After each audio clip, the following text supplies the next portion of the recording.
આપણે આજે તીખા દાળ ભાત બનાવશું। આમાં તુવેર દાળ આપણે 1 વાટકી લઈશું। મેં 1 વાટકી તુવેર દાળ લીધી છે।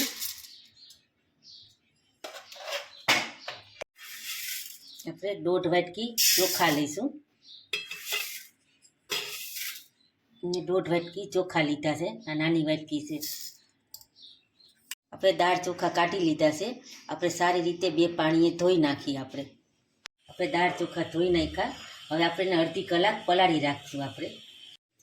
આપણે ભાત પલળી ગયા, અડધી કલાક થઈ ગઈ। હવે ભાતનો વઘાર કરશું। આપણે કઢાઈ ગરમ કરવા મૂકી દીધી છે। આપણે તેલ નાખશું। એમાં 4 ચમચી તેલ નાખશું।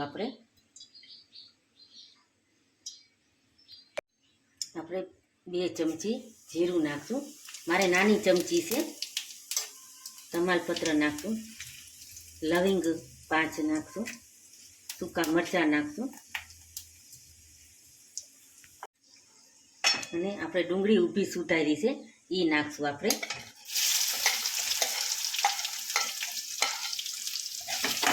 નાખશું થોડી બ્રાઉન થાય ને ત્યાં સુધી આપણે અને ડુંગળીને ચડવા દઈશું। આપણે બ્રાઉન ડુંગળી થઈ ગઈ, ચડી ગઈ।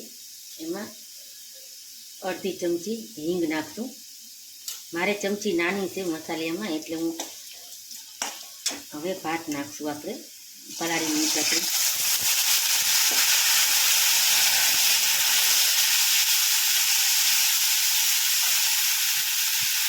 હવે આપણે પાણી નાખશું। આ 1 ગ્લાસ નાખ્યું, આપણે બીજો ગ્લાસ નાખશું, એટલે આપણે 1.5 ગ્લાસ પાણી નાખશું। આપણે 1.5 ગ્લાસ પાણી નાખ્યું। હવે સ્વાદ મુજબ મીઠું નાખશું આપણે અને હલાવી નાખશું। આપણે એને ધીમા ગેસે ચડવા દઈશું। હવે આપણે ભાતને 10 થી 15 મિનિટ ચડવા દઈશું। આપણે અને ઢાંકી દઈએ। આપણે ઢાંકી દઈએ। આપણે દાળ પલળી ગઈ। હવે આપણે એક મેં નાનું રીંગણું લીધું છે અને એક નાનું બટેકું લીધું। હવે એને સુધારી ધોઈ નાખી 2 પાણીએ। આપણે રીંગણા ધોઈ મેં સુધારી નાખ્યા। હવે આપણે દાળના મસાલાની તૈયારી કરી। એમાં મેં લીધું છે અડધું ટમેટું, ડુંગળી નાની, 3-4 લસણની કળી, તજ, લવિંગ, તીખા, 1 તમાલપત્ર, 2 મરચાં, મીઠો લીમડો અને ફુદીના સૂકું મારે હતા ને એટલે મેં ફુદીના સૂકો લીધો છે અને કસ્તુરી મેથી છે મારી એક, અને કાદુનો કટકો અને મરચાં મેં તીખા લીધા અને કોથમરી। હવે આપણે આ બધું પીસી નાખીએ। આપણે ટમેટું નાખશું, ડુંગળી, લસણ, તજ, તીખા અને લવિંગ, સૂકા મરચાં 2, તમાલપત્ર, મીઠો લીમડો, ફુદીનો, કસ્તુરી મેથી, આદુ, મરચાં, 1 ચમચી જીરું। હવે એમાં થોડુંક પાણી નાખશું। હવે આપણે એની ગ્રેવી કરી નાખીએ। આપણે પીસાઈ ગયું। હવે આપણે ધાણા ભાજી ધોઈ નાખી છે એ આપણે નાખશું આમાં અને થોડુંક પાણી નાખશું અને પાછું પીસી નાખશું। આપણે ગ્રેવી તૈયાર। હવે આપણે દાળનો વઘાર કરશું। હવે કુકર ગરમ કરવા મૂકી દીધું। આપણે 5 પાવડા તેલ નાખશું। મારા છે ને પાવડા નાના છે એટલે હું 5 નાખું છું। નાખશું અડધી ચમચી આપણે જે આ ગ્રેવી કરી ને આપણે એ નાખશું। આપણે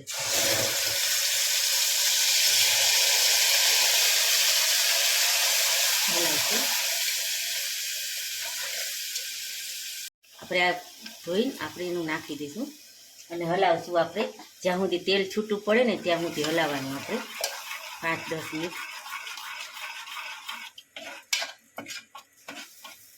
મસાલો ચડે ને ત્યાં સુધી આપણે બીજા મસાલા કરી નાખીએ। 1 ચમચી હળદર, 1 ચમચી મીઠું,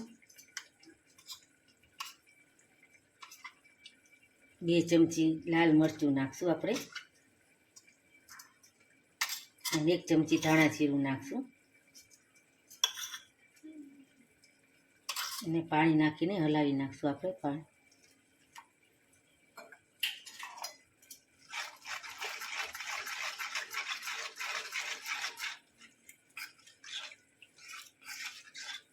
હવે તેલ છૂટું પડી ગયું. આપણે મસાલા જે બનાવ્યા ને એ નાખી દઈશું આમાં અને હલાવી નાખશું.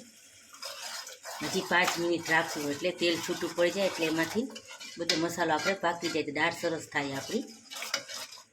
હવે 5-10 મિનિટ રહેવા દઈશું. આપણો મસાલો ચડે તે આપણે ભાતને ચેક કરી લઈએ. આપણે વઘાર કર્યો હતો ને જોઈ લઈએ આપણે.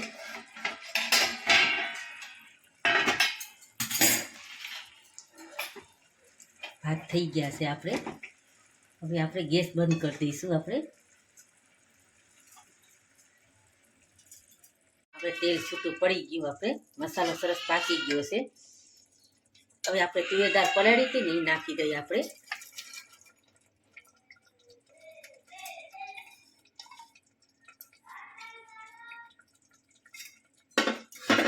હલાવી નાખશું અને આપણે એલા રીંગણા અને બટેકા સુધાર્યા હતા ને નાના એ નાખી દઈ.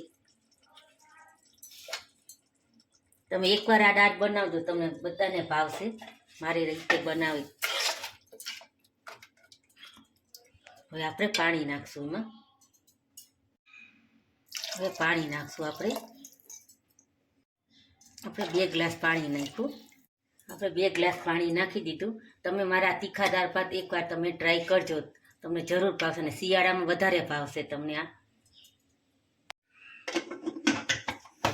હવે આપણે 4 સીટી થવા દઈશું આમાં.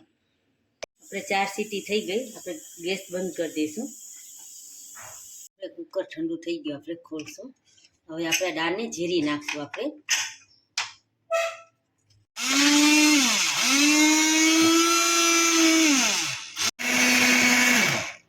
આપણી દાળ જીરી ગઈ. સેજ ઘાટી છે એટલે આપણે આમાં પાણી નાખશું. હવે આપણે પાણી નાખશું એમાં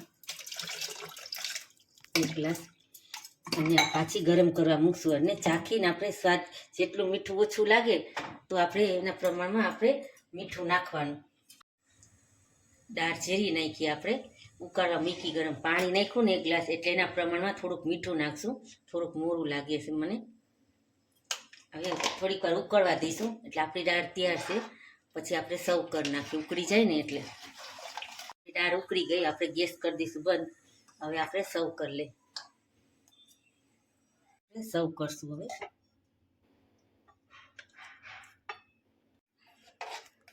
હવે આપણે દાળ સર્વ કરશું.